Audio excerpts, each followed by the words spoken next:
প্রিয় দর্শক, আবার একটা খুবই গুরুত্বপূর্ণ ডিফেন্স আপডেট নিয়ে চলে এলাম আপনাদের কাছে।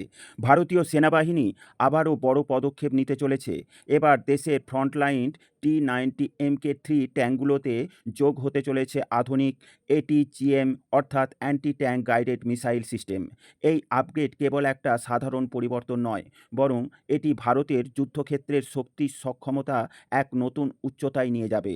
আজকের ভিডিওতে আমরা জানব কেন ভারত এই সিদ্ধান্ত নিচ্ছে, T-90 ট্যাঙ্কে ATGM সংযোগের সুবিধা, চীন পাকিস্তান প্রেক্ষাপটে এর ভূরাজনৈতিক গুরুত্ব এবং ভারতের ভবিষ্যৎ যুদ্ধক্ষেত্রের কৌশল। দেখুন, এ বিষয়ে সংবাদ মাধ্যমে ডিফেন্স আর্টিকেল প্রকাশিত হয়েছে। ভারতের ট্যাঙ্ক ফোর্সের নাম আসলেই সবার আগে উঠে আসে। T-90 বিসমা রাশিয়ার T-90S এর লাইসেন্স প্রোডাকশন ভার্সন, যা 2001 সাল থেকে ভারতীয় সেনার সঙ্গে যুক্ত। বর্তমানে প্রায় 11,000-এরও বেশি ইউনিট রয়েছে। 48 টনের এই দানবগুলোতে আছে 125 গান এবং APFSDS ও HEAT প্রজেক্টাইল ছুটতে সক্ষম। MK3 আপগ্রেডের পর যোগ হচ্ছে উন্নত ফায়ার কন্ট্রোল সিস্টেম, দেশীয় ইঞ্জিন, নতুন এক্সপ্লোসিভ রিঅ্যাক্টিভ আর্মার আর শক্তিশালী গোলাবারুদ। কিন্তু আগে একটা বড় সীমাবদ্ধতা ছিল, T-90-র আলাদা ATGM লঞ্চার ছিল না।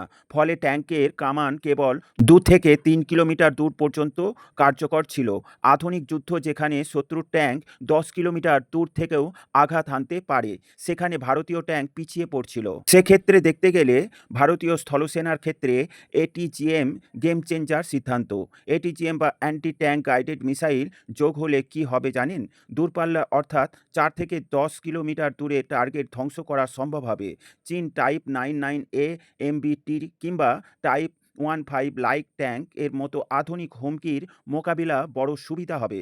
শত্রুর হেলিকপ্টার ও ট্যাঙ্কারকেও নিখুঁতভাবে ধ্বংস করা যাবে।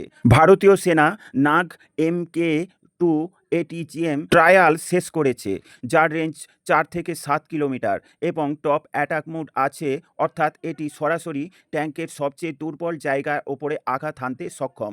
এছাড়াও ভবিষ্যতে CALM এর মতো নতুন মিসাইল যোগ হলে T-90 MK3 ট্যাঙ্ক 15 কিলোমিটারেরও বেশি দূরে শত্রুকে আঘাত করতে সক্ষম হবে। এরপর আসা যাক ভূরাজনৈতিক প্রেক্ষাপটে। এখন প্রশ্ন হলো, ভারত কেন এত দ্রুত ট্যাঙ্ক আপগ্রেড করছে? চীন সীমান্ত লাদাখ অরুণাচলে চীন তার টাইপ 99A এবং টাইপ 15 ট্যাঙ্ক মোতায়েন করেছে। ভারতকেও সমান সক্ষমতা সম্পন্ন পাল্টা শক্তি প্রয়োজন। পাকিস্তান সীমান্তেও পাকিস্তান চীনা সহায়তায় VT-4 ট্যাঙ্ক মোতায়েন করছে। ভারত যদি পিছিয়ে থাকে তাহলে দুই ফ্রন্টের যুদ্ধক্ষেত্রে চাপ বেড়ে যাবে। রাশিয়া ইউক্রেন যুদ্ধে শিক্ষা নিয়ে ভারত অনেকটা আপগ্রেডের দিকে অগ্রসর হচ্ছে। আধুনিক যুদ্ধে drone, ATGM, launch range strike, এই 3টি জিনিস ট্যাঙ্ক যুদ্ধের ধরন পাল্টে দিয়েছে।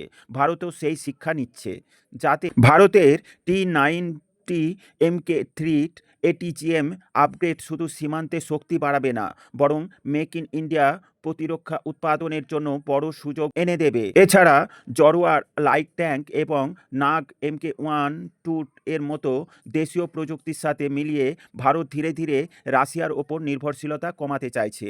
আগামী দিনে ভারতীয় সেনার ট্যাঙ্ক বাহিনী হবে একেবারে মাল্টি রোল স্ট্রাইক প্ল্যাটফর্ম, যারা একদিকে ফ্রন্ট লাইনে লড়বে, আবার দূর থেকে নিখুঁত মিসাইল হামলা চালাতে পারবে। প্রিয় দর্শক, ভারতীয় সেনার এই পদক্ষেপ শুধু একটা প্রযুক্তিগত আপগ্রেড নয়, বরং এটি এক কৌশলগত বার্তা।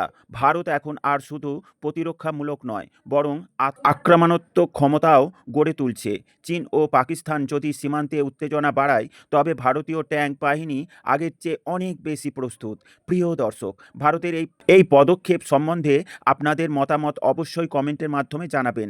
ডিফেন্স, ফরেন পলিসি ও জিও পলিটিক্স রিলেটেড খবর পেতে এই গ্লোবাল নলেজ বাংলা চ্যানেলটিকে সাবস্ক্রাইব ও লাইক করে আমাদের সাথে জুড়ে থাকুন। সকলকে জানাই আন্তরিক ধন্যবাদ।